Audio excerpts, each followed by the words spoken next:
ಇವತ್ ನಮ್ಮ ಅತ್ತಿಗೆ ಮಸಾಲಾ ಪಾಪಡ್ ಮಾಡಕ್ ಹೋಗಿ ಏನಾಯ್ತು ಅಂದ್ರೆ, ಬೆಳಗ್ಗೆ ಮಲಗಿದ್ದಾಗ ಪಕ್ಕದಲ್ಲಿ ಏನೋ ಸೌಂಡ್ ಬರ್ತಿದ್ಯಲ್ಲ ಅಂತ ನೋಡಿದ್ರೆ, ನಾಳೆ ಎಕ್ಸಾಮ್ ಇದೆ ಅಂತ ಓದ್ತೀನಿ ಅಂತ ಕೂತ್ಕೊಂಡು ನೋಡ್ತಿರೋದ್ ರೀಲ್ಸ್.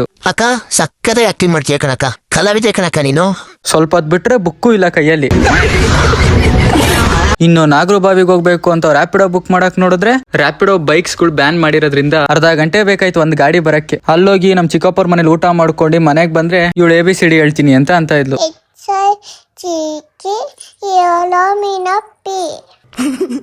ಇನ್ನು ಅದಕ್ಕೆ ಮಸಾಲಾ ಪಾಪಡ್ ಮಾಡ್ತೀನಿ ಅಂತ ಹೇಳಿದ್ರು. ಆದ್ರೆ ಅದ್ ಹೆಂಗಿತ್ತು ಅಂತ ಲಾಗಲ್ಲಿ ಹೇಳಿದ್ರೆ ನನಗ್ ಬೈತಾರೆ. ಅರ್ಥ ಆಯ್ತು ಅನ್ಸುತ್ತೆ.